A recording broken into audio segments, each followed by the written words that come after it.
احرام انہوں نے باندھا ہوا ہے، کپڑے ان کے اللہ جل شانہ نے ان کو ان کے سلے ہوئے کپڑوں سے، زیب و زینت سے، ہر قسم کی آسائشوں سے کہا ہے کہ اس کو چھوڑ کر آؤ میرے پاس، جیسے ایک عاشقانہ شان ہوتی ہے۔ حج جو ہے اگر صحیح معنوں کے اندر دیکھا جائے تو یہ بے لگام عقل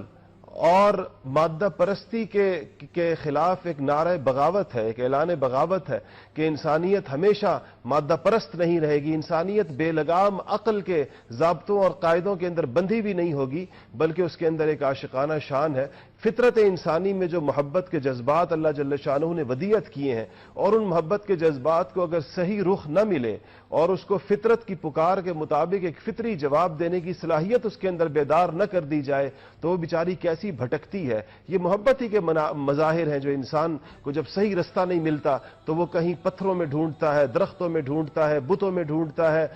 سورج میں ڈھونڈتا ہے، چاند میں ڈھونڈتا ہے، دنیا کی ہر چیز کو وہ الٹتا پلٹتا ہے، اس کو ٹٹولتا ہے اور سوچتا ہے کہ شاید یہاں وہ محبت کے جذبات کی تسکین اس ذریعے سے ہو سکے گی، اس ذریعے سے ہو سکے گی۔ یہ بھٹکتی انسانیت آج دیکھیں کیسے کروڑوں دیوتاؤں کی آغوش کے اندر اس محبت کے جذبات کی تسکین کے لیے لوٹ پوٹ ہو رہی ہے، مگر یہ حج در حقیقت اللہ جل شانہ کی اس توحید کا اور اللہ تعالیٰ کی طرف اس کے جانے کا اور اللہ تعالیٰ کے احکامات کو بلا چوں چراں ماننے کا، اپنی عقل کو بھی ایک طرف رکھ کر اور اپنی تمام آسائشوں اور راحتوں کو بھی ایک طرف چھوڑ کر جب انسان اس پر آتا ہے تو ایک خاص عاشقانہ شان کے ساتھ وہ اللہ کے گھر کی طرف روانہ ہوتا ہے۔ اور دیکھیں یہ محبت کا اظہار ہے، انسان کی طبیعت کے اندر ایک مزاج ہے کہ اس کو اپنے محبوب کے گھر کے ساتھ ایک عاشقانہ تعلق ہوتا ہے۔ محبوب کی گلی اور اس کے کوچے کا ذکر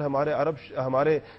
اردو شعراء نے کتنا زیادہ کیا ہے، بلکہ ہر زبان کے شعراء نے کیا ہے۔ تو یہ اللہ کے گھر کی طرف اس کی روانگی ایسے ہی ہے جیسے کوچہ محبوب کے اندر کوئی جا رہا ہے، اور پھر وہاں اللہ نے بھی اس کے لیے بندوبست کر رکھا ہے کہ چلو اب چکر لگاؤ ہمارے گھر کے، اور چکر لگاتے لگاتے انسان کی ایک تسکین اس میں ہے۔ ایک دوسری تسکین انسان کی کیا ہے کہ وہ اپنے محبوب کو چھونا چاہتا ہے، اس کے ہاتھ چومنا چاہتا ہے، تو اللہ تعالیٰ نے حجر اسود اس میں رکھ دیا ہے جس کو اللہ کی ہتھیلی قرار دیا ہے۔ بعض احادیث میں آتا ہے کہ حجر اسود اللہ جل شانہ کی ہتھیلی ہے، تو گویا انسان وہاں اللہ کے ہاتھ چوم رہا ہے، اور پھر انسان کا اپنے محبوب سے لپٹ جانے کو دل چاہتا ہے، تو اللہ نے کہا ہے کہ اگر لپٹنے کو دل چاہے تو ملتزم پر آ کر چمٹ جاؤ اس میرے گھر کو، اور وہاں جا کر انسان ملتزم کے اوپر چمٹ جاتا ہے۔ تو یہ ساری ادائیں دیکھیں اور یہ ساری چیزیں دیکھیں تو یہ وہ نعرہ مستانہ ہے، یہ جو لبیک اللہم لبیک ہے، اور اس کے بعد جتنے بھی مناسک ہیں وہ سارے کے سارے ایک جس کو کہنا چاہیے کہ ایک خوئے دل برانہ کے ساتھ انسان کی عبادت عاشقانہ ہے۔